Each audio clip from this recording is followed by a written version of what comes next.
नमस्ते. मी अरुणा आणि सर्वप्रथम मागच्या व्हिडिओमध्ये एक शब्द बोलता बोलता उच्चार थोडा चुकीचा झाला, त्यासाठी दिलगिरी. निकोला टेस्ला असं ते नाव आहे. मी कमेंटमध्ये टाकलेलं पण आहे. तर थँक आणि समजून घेतल्याबद्दल धन्यवाद. आता हे टेक्निक यूज करत असताना ॲफर्मेशन कसे पाहिजेत? तर ॲफर्मेशन हे त्याला खरोखर योग्य दिशा पाहिजे. परंतु आज आपण सपोज ₹50,000 समजा महिना कमवत असू. कोणी जास्तही कमवत असेल, फक्त इथं उदाहरण द्यायचं म्हणून मी देत आहे बरं का. तर समजा 50,000च्या नंतर लगेच आपण जर त्याला लिहायला चालू केलं, की मी 5 करोड मला मिळावे, असं आपलं दिमाग तरी त्याला म्हणजे मेंदू तरी आपला ॲक्सेप्ट केला पाहिजे. आपला पण आपल्यावर तिथं थोडा विश्वास बसायला पाहिजे. यासाठी थोडं छोट्यापासून सुरुवात करायची.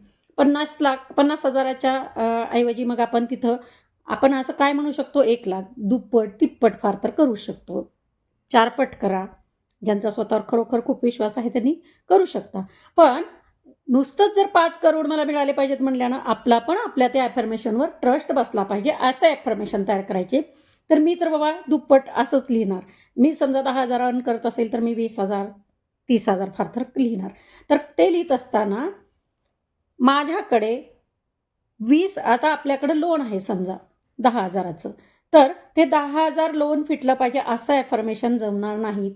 तिथं काय होणार आहे, त्या लोन हा शब्द तिथं निगेटिव्ह आला, मग तिथं व्हायब्रेशन चेंज होतात. मग काय लिहायला पाहिजे, तर माझ्याकडे 10,000 मी जे 10,000 कमवत आहे त्याच्या अजून मला 10,000 माझ्याकडे जमा होत आहेत.